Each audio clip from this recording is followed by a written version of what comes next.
जय श्री कृष्ण, जय राधे राधे। बृहस्पतिवार व्रत विधि। इस दिन बृहस्पतिवार को महादेव जी की पूजा होती है। दिन में एक समय ही भोजन करे, पीले वस्त्र धारण करे, पीले पुष्पों को धारण करे। भोजन भी चने की दाल का होना चाहिए, नमक नहीं खाना चाहिए। पीले रंग का फूल, चने की दाल, पीले कपड़े और पीले चंदन से पूजा करनी चाहिए। पूजन के पश्चात कथा सुननी चाहिए और इस व्रत के करने से बृहस्पति जी अत्यंत प्रसन्न होते हैं तथा धन व विद्या का लाभ होता है। स्त्रियों के लिए यह व्रत अति आवश्यक है। इस व्रत में केले के पूजन किया जाता है। कथा इस प्रकार से है। किसी गांव में एक साहूकार रहा करता था, जिसके घर में अन्न, वस्त्र और धन किसी की कोई भी कमी नहीं थी, परंतु उसकी स्त्री बहुत कृपण थी। किसी भिक्षार्थी को कुछ भी नहीं देती थी। सारे दिन धर्म के काम काज में लगी रहती, घर के काम में लगी रहती। एक समय एक साधु महात्मा बृहस्पतिवार के दिन उसके द्वार पर आ गए, भिक्षा की याचना की। स्त्री उस समय घर के आंगन को लीप रही थी।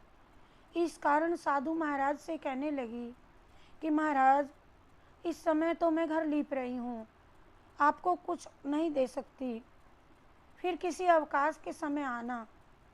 साधु महात्मा खाली हाथ चले गए। कुछ ही दिन पश्चात वही साधु महाराज फिर से आ गए। उसी तरह भिक्षा मांगी। साहूकारनी उस समय लड़के को खिला रही थी। कहने लगी कि महाराज, मैं क्या करूं, मुझे तो अवकाश नहीं, इसीलिए आपको भिक्षा नहीं दे सकती हूं। तीसरी बार भी महात्मा जी आ गए तो उसने उन्हें उसी तरह से टालना चाहा, परंतु महात्मा जी कहने लगे कि यदि तुमको बिल्कुल ही अवकाश हो जाए तो मुझको भिक्षा दे दोगी क्या? साहूकारनी कहने लगी, हाँ महाराज, यदि ऐसा हो जाए तो आपकी बड़ी कृपा होगी। साधु महाराज जी कहने लगे कि अच्छा, मैं एक उपाय बताता हूँ। तुम बृहस्पतिवार को दिन चढ़ने पर उठो और सारे घर में झाड़ू लगा करके कूड़ा एक कोने में जमा कर दो।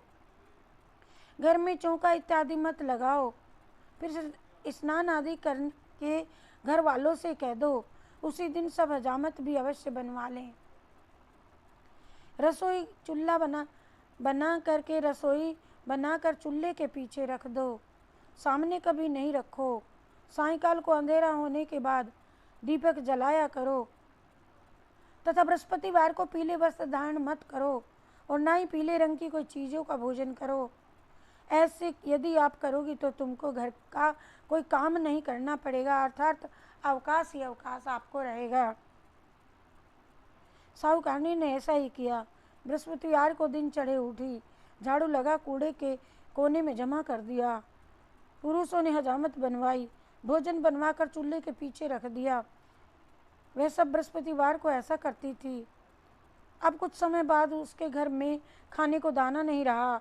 थोड़े दिनों में महात्मा फिर आ गए, भिक्षा मांगी, परंतु जेठानी ने उसने कह दिया कि साथ ही ब्रह्मा जी ने वरदान दिया।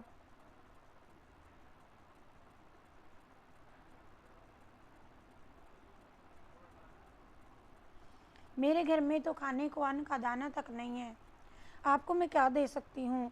तब महात्मा ने कहा कि जब तुम्हारे घर में सब कुछ था तब भी तुम कुछ नहीं देती थी और अब पूरा पूरा आपको अवकाश है तो भी आप कुछ नहीं दे रही हो। तुम क्या चाहती हो वह कहो। तब सेठानी ने हाथ जोड़कर प्रार्थना की, महाराज अब कोई ऐसा उपाय बताओ कि मेरे पहले जैसा धन हो जाए, तभी मैं प्रतिज्ञा करती हूँ कि आपको अवश्य भिक्षा दूंगी। आप जैसा कहेंगे मैं वैसा ही करूँगी। और तब महात्मा जी ने कहा, बृहस्पतिवार को प्रातःकाल उठ कर के स्नान आदि से निवृत्त हो, घर को गोबर से लीपना तथा घर के पुरुष हजामत नहीं बनवाएं। भूखों को अन्न जल देती रहा करो। ठीक सायंकाल दीपक जलाओ। यदि ऐसा करोगी तो तुम्हारी सभी मनोकामनाएं भगवान बृहस्पति देव जी की कृपा से पूर्ण होंगी। जेठानी सेठानी दोनों ने ऐसा ही किया और उसके घर में धन धान्य वैसा ही हो गया जैसा पहले था।